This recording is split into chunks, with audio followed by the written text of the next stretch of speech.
Bonjour à tous. Aujourd'hui, nouvelle vidéo de résolution de calcul complexe. Nous allons voir ensemble comment améliorer notre aisance de calcul sur des fractions. Donc, nous avons ici une fraction qui possède deux sommes, donc somme au numérateur et au dénominateur, et une division d'une fraction qui sera elle-même au carré. Donc ici, le gros de notre calcul, finalement, c'est la division entre cette fraction-là et cette fraction-là. Mais cette fraction et l'autre fraction ont des choses à faire chacune de leur côté. Concrètement, là, j'ai une fraction, donc avec une somme au numérateur, une somme au dénominateur, que je peux appliquer chacune dans leur coin sans priorité particulière, puisqu'il va d'abord falloir que j'applique ces petites sommes pour pouvoir ensuite soit diviser, soit simplifier, soit multiplier ou diviser avec une autre fraction. De la même que celle-ci, j'ai 5 tiers au carré, je peux l'appliquer dans son coin pour pouvoir après faire la division entre les deux.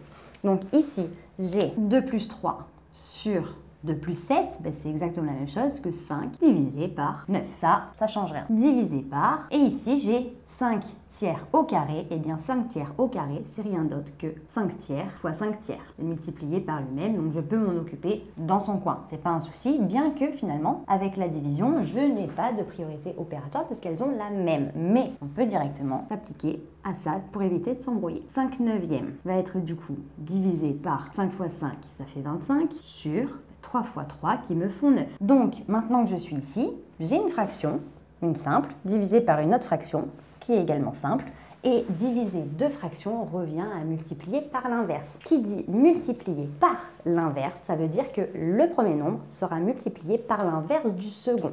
Donc concrètement, lui ne bouge pas, ça va me donner 5 neuvièmes multiplié par l'inverse du second. Donc concrètement, l'inverse, ça ne revient à rien d'autre que prendre cette fraction-là et inverser le numérateur avec le dénominateur. Donc faire passer le 9 en haut et le 25 en bas. Donc maintenant, la chose la plus importante à faire n'est pas de multiplier le haut avec le haut et le bas avec le bas.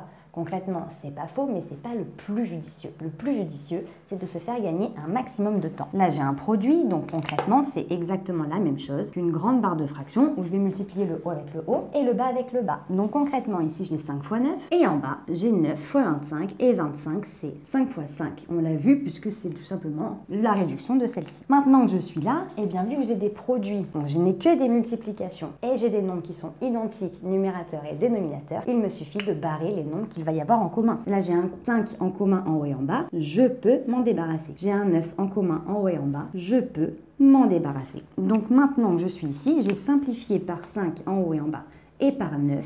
Il me reste plus que en haut rien du tout, mais attention, qui dit il ne reste rien ne veut pas dire qu'il reste 0. Sinon, en haut, 0 fois quelque chose, ça fait automatiquement 0, donc mon numérateur aurait été égal à 0. Pas du tout le cas. Par contre, mes nombres, pour exister, ont été obligatoirement multipliés par au moins 1. Donc ça veut dire qu'ici, si j'ai un nombre divisé par lui-même, il me reste 1. Numérateur 1, dénominateur 5. Là concrètement, il n'y a pas une question de simplification de fraction ou pas, il reste rien d'autre que 1 sur 5. Donc concrètement, ma fraction est sous la forme irréductible et j'ai terminé mon calcul. Donc voilà, j'espère que cette vidéo t'a plu et t'a permis de mieux comprendre comment résoudre ce type de calcul qui possède des fractions. Si tu as la moindre question, n'hésite pas à me la noter en commentaire, je me ferai un plaisir de t'y répondre.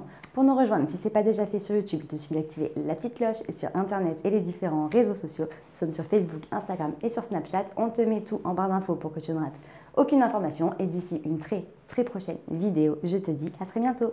Salut!